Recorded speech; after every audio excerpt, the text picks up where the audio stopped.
Bucolique en Pamphylie. L'arbre. Je me suis dévêtue pour monter à un arbre. Mes cuisses nues embrassaient l'écorce lisse et humide. Mes sandales marchaient sur les branches.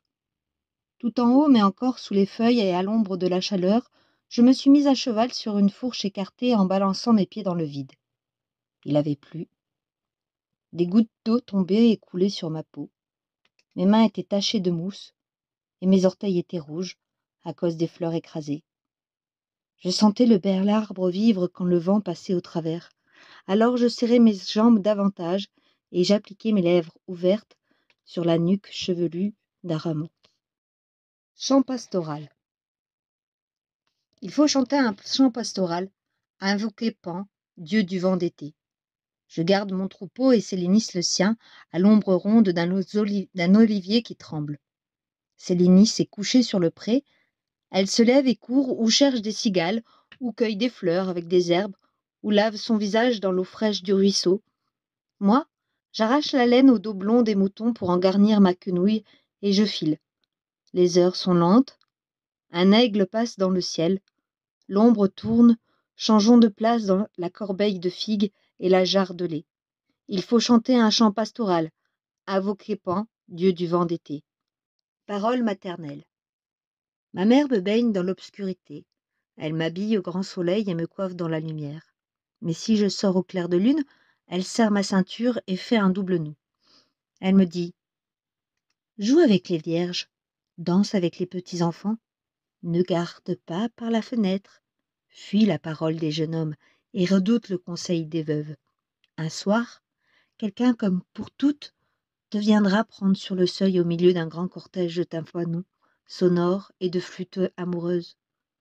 Ce soir-là, quand tu t'en iras, Bilito, tu me laisseras 3 gourdes de fiel, une pour le matin, une pour le midi, et la 3e, la plus amère, la 3e pour les jours de fête. » Les pieds nus.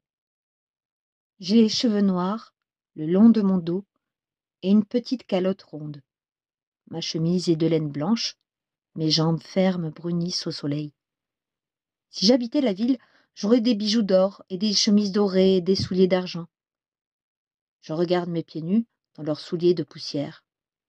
Sophis, viens ici, petite pauvre. Porte-moi jusqu'aux sourves, lave mes pieds dans tes mains et presse des olives avec des violettes pour les parfumer sur les fleurs. Tu seras aujourd'hui mon esclave, tu me suivras et tu me serviras, et à la fin de la journée, je te donnerai, pour ta mère, des lentilles du jardin de la mienne. Le vieillard et les nymphes. Un vieillard aveugle habite la montagne. Pour avoir regardé les nymphes, ses yeux sont morts voilà longtemps. Et depuis, son bonheur est un souvenir lointain. « Oui, je les ai vues, m'a-t-il dit. Elopsychia, Limnanthis, elles étaient debout, près du bord, dans l'étang vert de Phissos. L'eau brillait plus haut que leurs genoux, leurs nuques se penchaient sous les cheveux longs, leurs ongles étaient minces comme des aigles de cigale, leurs mamelons étaient creux comme des calices de jacinthe. Elles promenaient leurs doigts sur l'eau et tiraient de la vase invisible les nénuphars à longues tiges. Autour de leurs cuisses séparées, des cercles lents s'élargissaient. Chanson. Tortille, tortue, que fais-tu là au milieu? Je dévide la laine et le fil de millet. Hélas, hélas, que ne viens-tu danser? J'ai beaucoup de chagrin, j'ai beaucoup de chagrin. Tortille, tortue, que fais-tu là au milieu? Je taille un roseau pour la flûte funèbre. Hélas, hélas, qu'est-il arrivé? Je ne le dirai pas, je ne le dirai pas. Tortille, tortue, que fais-tu là au milieu? Je presse les olives pour l'huile de la stèle. Hélas, hélas, et qui donc est mort? Peux-tu le demander? Peux-tu le demander? Tortille, tortue, que fais-tu là au milieu? Il est tombé dans la mer. Hélas, hélas, et comment cela? Du haut des chevaux blancs, du haut des chevaux blancs. Le passant. Comme j'étais assise le soir devant la porte de la maison, un jeune homme est venu à passer. Il m'a regardé, j'ai tourné la tête. Il m'a parlé, je n'ai pas répondu. Il a voulu m'approcher. J'ai pris une fausse contre le mur et je lui aurais fendu la joue s'il avait avancé d'un pas. Alors, reculant un peu, il se mit à sourire et souffla vers moi dans sa main, disant « Reçois le baiser ». Et j'ai crié et j'ai pleuré, tant que ma mère est accourue. Inquiète, croyant que j'avais été piquée par un scorpion, je pleurais. « Il m'a embrassée !»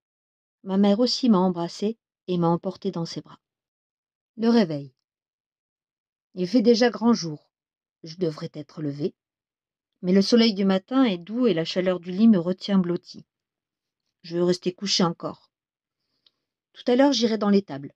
Je donnerai aux chèvres de l'herbe et des fleurs et de l'outre d'eau fraîche tirée du puits, où je boirai en même temps qu'elles. Puis je les attacherai au poteau pour traire leurs douces mamelles tièdes, et si les chevreaux n'en sont pas jaloux, je sucerai avec eux les tétés assouplis. Amalthea n'a-t-elle pas nourri Zeus? J'irai donc, mais pas encore. Le soleil s'est levé trop tôt et ma mère n'est pas éveillée. La pluie. La pluie fine a mouillé toutes choses, très doucement et en silence. Il pleut encore un peu. Je vais sortir sous les arbres, pieds nus pour ne pas tacher mes chaussures. La pluie au printemps est délicieuse. Les branches chargées de fleurs mouillées ont un parfum qui m'étourdit. On voit briller au soleil la peau délicate des écorces. Hélas, que de fleurs sur la terre. Ayez pitié des fleurs tombées. Il ne faut pas les balayer et les mêler dans la boue, mais les conserver aux abeilles. Les scarabées et les limaces traversent le chemin entre les flaques d'eau. Je ne veux pas marcher sur eux, ni effrayer ce lézard doré qui s'étire et cligne des paupières.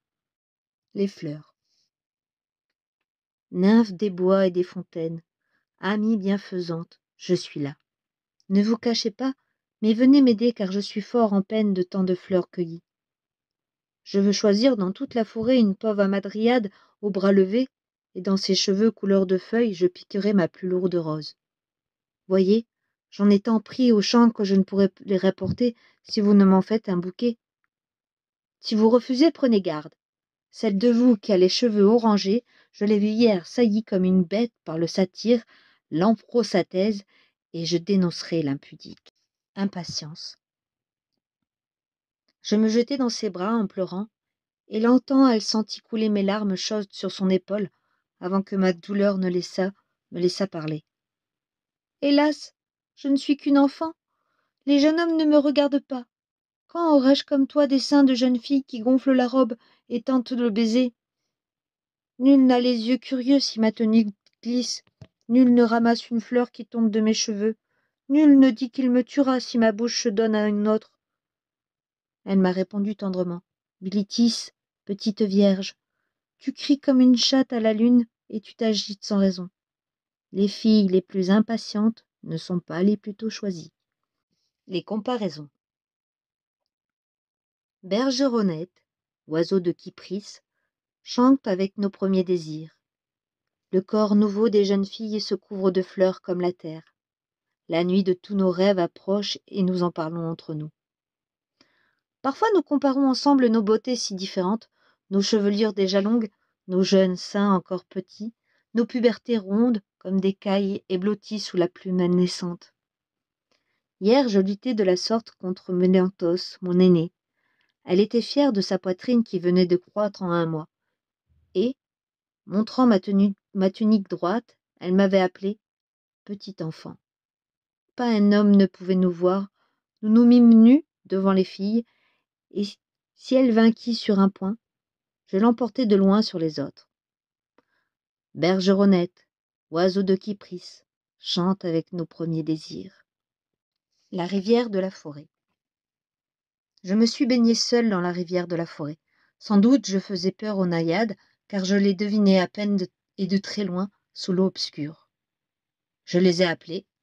Pour leur ressembler tout à fait, j'ai tressé derrière ma nuque des iris noirs comme mes cheveux, avec des grappes de giroflées jaunes. D'une longue herbe flottante, je me suis fait une ceinture verte, et pour la voir, je pressai mes seins en penchant un peu la tête. Et j'appelai. « Naïade, naïade, jouez avec moi, soyez bonne !» Mais les naïades sont transparentes, et peut-être, sans le savoir, j'ai caressé leurs bras légers.